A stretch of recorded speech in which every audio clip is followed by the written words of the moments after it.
Assalamualaikum warahmatullahi wabarakatuh.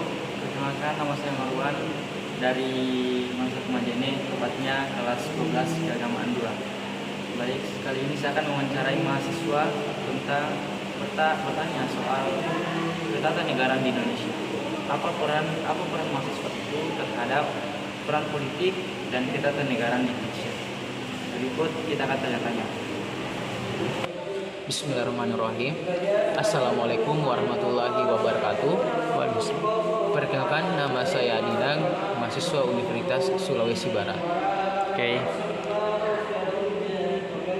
Menurut pendapat Anda sebagai pelajar atau mahasiswa, untuk menyikapi atau peran Anda dalam perubahan politik dan ketatanegaraan saat ini. Terima kasih pertanyaannya. Menurut saya sebagai pelajar atau mahasiswa, sebelum kita mengetahui bagaimana peran dari seorang mahasiswa atau pelajar mengenai hal tersebut, namun sedikit yang ingin kami sampaikan ialah bahwa ketatanegaraan merupakan memiliki definisi yang saya ketahui sebagai mahasiswa, yakni suatu bentuk yang mencakup mengenai sistem ataupun peraturan dan bentuk dari negara tersebut. Yang dimana kita ketahui bersama bahwa sampai saat ini Indonesia menganut sistem pemerintahan atau ketatanegaraan sistem presidensil, yakni terbagi atas 3, yakni legislatif, eksekutif, dan yudikatif. Nah, bagaimana kita sebagai mahasiswa, bagaimana peran kita dalam menyikapi hal tersebut mengenai perubahan politik dan ketatanegaraan Indonesia? Yang pertama, kita sebagai mahasiswa atau pelajar tentu memiliki sikap yang harus terbuka terhadap perubahan yang ada. Yang kedua, kita harus dapat menerima segala sesuatu perubahan tersebut dan dapat kita mengkritisi dan kita dapat memberikan solusi yang tepat terkait dengan perubahan politik yang ada. Yang ketiga, sebagai mahasiswa, sudah sepatutnya kita harus menjalankan tridharma perguruan tinggi negeri yang salah satunya adalah mengabdi di masyarakat dan salah satunya ialah melakukan penelitian. Dengan adanya penelitian baik itu terhadap perubahan politik dan ketatanegaraan Indonesia, maka kita dapat memberikan solusi yang baik terhadap negara kita. Dan menurut saya, ketatanegaraan atau perubahan politik sampai saat ini masih baik dan tidak ada perlu yang dikhawatirkan. Hanya saja kita sebagai generasi muda harus selalu terbuka dan dapat menggunakan media sosial sebagaimana bentuknya dalam menangani masalah-masalah terkait dengan hal tersebut.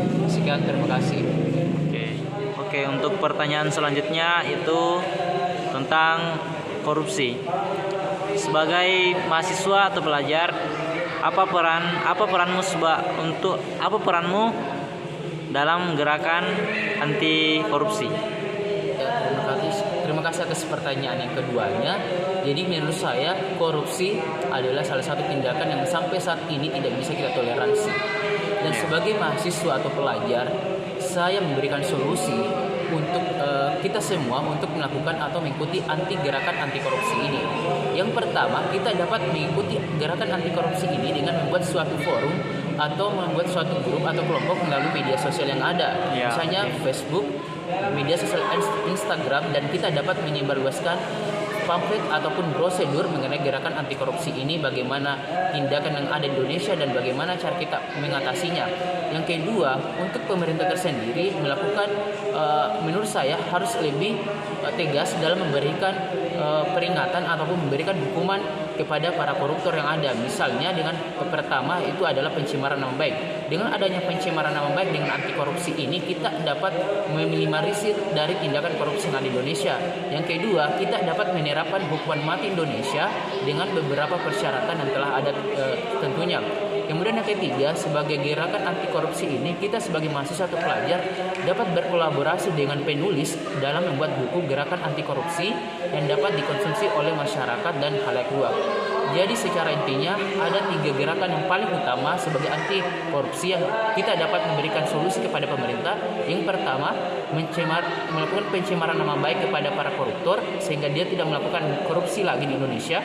Yang kedua adalah melakukan hukuman mati atau memberikan hukuman mati kepada para koruptor yang dengan hal ini diatur oleh undang-undang ataupun diatur oleh pemerintah yang membuat peraturan.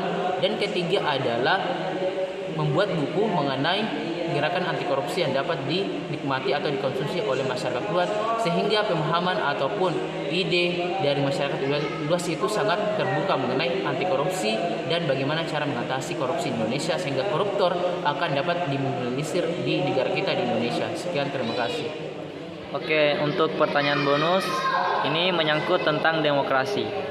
Sebagai mahasiswa, apa peranmu untuk mendukung gerakan demokrasi di Indonesia? Baik, terima kasih atas pertanyaannya.